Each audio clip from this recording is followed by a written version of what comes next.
अस्सलाम वालेकुम। This is Mohammed Iqbal Khan advocate. आज का जो हमारा लीगल लेक्चर है वो है हाउ टू एनालिस्ट लायर।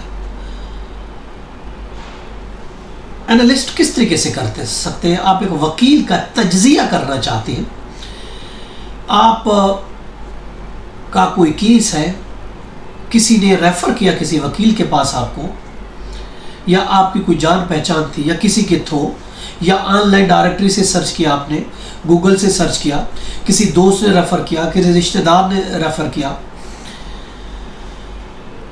तो उस वकील को आप किस तरीके से एनालिस्ट कर सकते हैं, उसका तज्जिया कर सकते हैं, उसकी एक्सपर्टीज़ का मवाजना कर सकते हैं, जान सकते हैं कि वो वकील जिसको मैं केस देने जा रहा हूँ कितना एक्सपर्ट है, उसके अंदर कितनी एक्सपर्टीज़ है, कितना एक्सपीरियंस है। सिर्फ एज होना काफ़ी नहीं, अभी तो खैर काफ़ी हद तक पाबंदियाँ हो गई, अदरवाइज़ रिटायरमेंट किसी भी डिपार्टमेंट से रिटायरमेंट लेके अगले आ जाते हैं, वकील बन जाते हैं। 50 साल उसने अपने डिपार्टमेंट में साल गुजारे, उसके बाद आ गया वह LLB करके वकालत लेके बैठ गया। अब उम्र तो उसकी 50 साल हो गई, उम्र तो उसकी 60 साल हो गई, मगर और वकालत में वो लबे है। सिर्फ बाल सफ़ेद होना ज़रूरी नहीं है, सिर्फ ज़्यादा उम्र होना ज़रूरी नहीं है।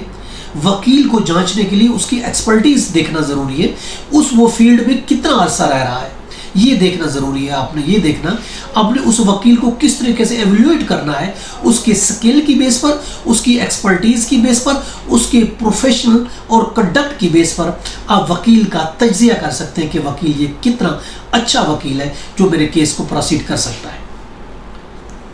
देखिए, वकील का जो तालीम है, वकील की जो एजुकेशन है, ये इम्पोर्टेंट है। इसके साथ उसका एक्सपीरियंस होना और फिर पेशा वराना उसकी काबिलियत जो है वो बहुत ज़रूरी है। जो आप अगर आपने ऑनलाइन लिया है तो आप उसकी वेबसाइट होगी, वेबसाइट से आप देख सकते हैं। उसका सोशल मीडिया कोई चैनल होगा, सोशल मीडिया अकाउंट होगा, उसकी प्रोफाइल होगी। ऑनलाइन डायरेक्टरी में अगर आप देख रहे हैं तो आपको पता चलेगा इस वकील की कितनी काबिलियत है, इस वकील का कितना एक्सपीरियंस है जिसको मैं केस दे रहा हूँ। या फिर आप जाके उससे मुलाकात करते हैं, मिलते हैं, आप टाइम लेके, अपॉइंटमेंट लेके जाके आप डिस्कस करते हैं। तो जब आप उस वकील से बातचीत करेंगे, उसकी महारत का अंदाज़ा आपको हो जाएगा कि किस तरीके से वो आपके सवालात के जवाब देता है और किस तरीके से वो एक्सपर्टीज़ के साथ आपको जवाब देता है। आपके जो खदशात हैं किस तरीके से उनको सुनता है और एड्रेस करता है। कानूनी तस्वुरात की किस तरीके से वो एक्सप्लेन करता है और आप जो सवाल करें किस तरीके से आपके सवालों के जवाब देता है। तो इससे पता चल जाएगा इस वकील को कितना कानूनी इल्म मौजूद है, उसके अंदर कितनी लॉ की एक्सपर्टीज मौजूद है, कितनी उसके अंदर एक स्किल मौजूद है और कितना वो तजर्बेकार है। देखिए, वकील की साख भी बहुत इंपॉर्टेंट होती है।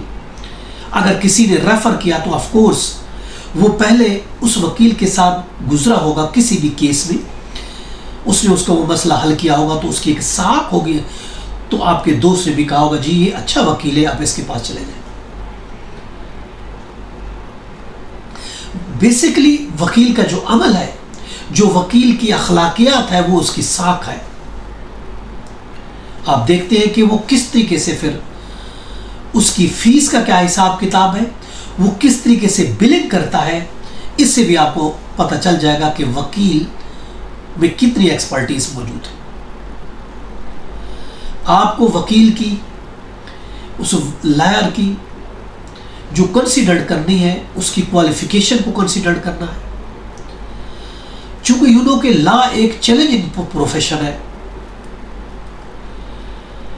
क्योंकि वकील को बहुत ज़रूरी होता है कि उसके पास वाइड किस्म का, wide range of the skill होना चाहिए और वो एप्टीट्यूड होना चाहिए और लेटेस्ट लॉ से बिल्कुल आगाह होना चाहिए। उसके अंदर एक महारत होना चाहिए, न सिर्फ बोलने की बल्कि ड्राफ्ट करने की महारत होनी चाहिए और सॉल्यूशन निकालने की महारत होनी चाहिए, लीगली और टेक्निकली तौर पर, कि किस तरीके से टेक्निकली के साथ साथ वो लीगली आपको किस तरीके से वो बेनिफिट दे सकता है, किस तरीके से आपकी खामियों को, आपकी कमज़ोरियों को जो है उस पर पर्दा डाल के आपको आपका राइट जो है वो दिला सकता है या आपके राइट को डिफेंड कर सकता है। तो इसलिए आपको वकील एंगेज करने से पहले उसकी एक्सपर्टीज और उसके तजर्बे को, उसकी महारत को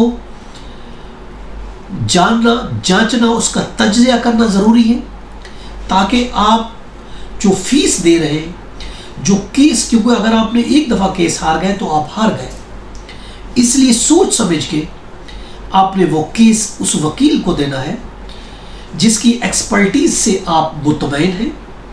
आपने उसको जांच लिया, आपने उसका एनालिस्ट कर लिया, तज्जिया कर लिया और बातचीत के ज़रिए मीटिंग अगर की है, उसकी प्रोफाइल देखी है, तो आपको पता चल गया कि ये वाकई सही वकील है, ये अच्छा वकील है जो मेरे केस का दिफा कर सकता है, मुझे अपना राइट दिला सकता है।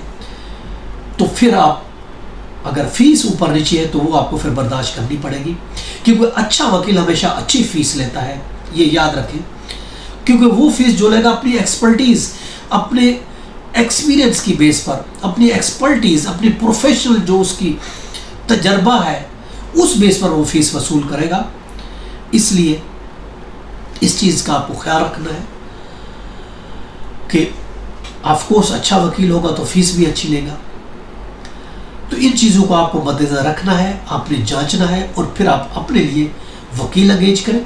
जो आपको अच्छा लगे आप वो वकील कर सकते हैं, और आप वकील कर चुके हैं लेकिन बाद में आपको एहसास होता है यार ये वकील तो मेरे स्टैंडर्ड का नहीं है, फिर भी आपके पास राइट है चेंज ऑफ द लायर। वो हमारा लेक्चर मौजूद है, आपने केस कर भी लिया तो आप उस वकील को चेंज भी कर सकते हैं। उसका भी एक तरीक़ेकार हमारा लेक्चर मौजूद है, आप देख सकते हैं कि किस तरीके से आप वकील को चेंज कर सकते हैं। तो अगर आपने वकील कर लिया फिर भी मुतमईन नहीं है तो फिर भी आपके पास ऑप्शन है। ये नहीं कि आपने कर लिया तो कर लिया, ऐसा नहीं है, आप बाद में चेंज भी कर सकते हैं। वो आपके बयान पर पूरा नहीं उतरा आप दूसरे वकील को कर सकते हैं, क्योंकि वकील जब तक आपको मुतमईन नहीं करेगा उस वक्त तक कोई फ़ायदा नहीं है।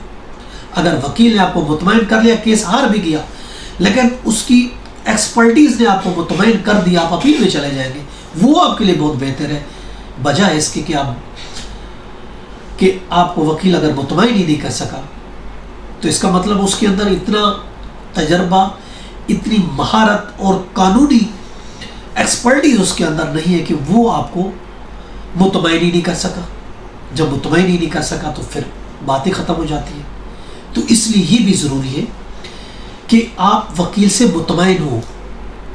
मुतमईन है तो सब कुछ है, मुतमईन अगर नहीं है तो आप चेंज कर लें वकील, ये आपके लिए बेहतर होगा। तो ये तरीक़ेकार है कि आप इस तरीके से वकील को एंगेज करें और अपने केस का दिफा करना है दिफा करें, प्रोसीड करना है तो प्रोसीड करें। ये तो हमारा आज का लेक्चर। इसके साथ इजाज़त, फिर मिलेंगे। Have a nice day. अल्लाह हाफ़िज़।